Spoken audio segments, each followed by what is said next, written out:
People have been hearing the phrase fiscal cliff for weeks, even months now, but we wanted to make sure everyone really understands what it means and how it could affect you if an agreement is not reached.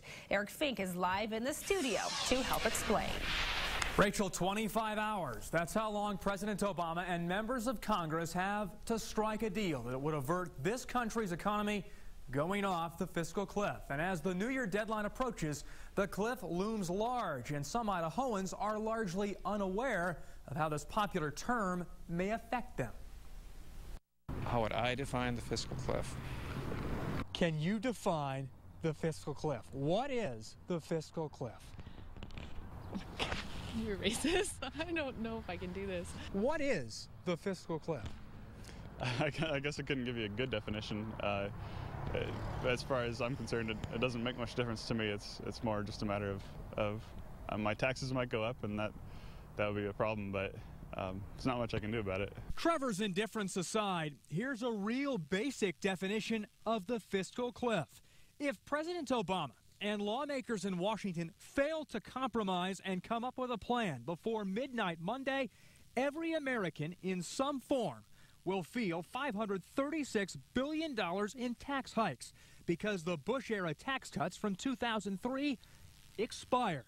The fiscal cliff also includes $110 billion in spending cuts, and millions of Americans, thousands here in Idaho, are at risk to lose unemployment insurance.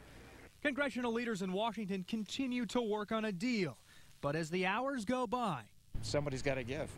if our nation goes over the cliff, and if talks between Republicans and Democrats break down completely, leaving our nation's economy continuing to plummet off that cliff well past the beginning of 2013, Boise's Bruce Poe, a small business owner, will see his taxes increase by around $2,400 a year. I don't feel very good about that. Every penny right now is important for, to keep a business open and keep the work flowing. And right now, no one's cooperating. Small businesses right now are not getting much help. As for that question I posed to Bruce a little earlier, How would I define the fiscal cliff? It's the inability for politicians to compromise and cooperate. And, frankly, I'm tired of it, and I think most of the Americans in this country are tired of it also. and if we go over the cliff with both parties unable to compromise on a deal by midweek, fiscal cliff negotiations then fall to the new Congress. The new term begins on Thursday. Live tonight in studio, Eric Fink, Fox 9 on your side. And one of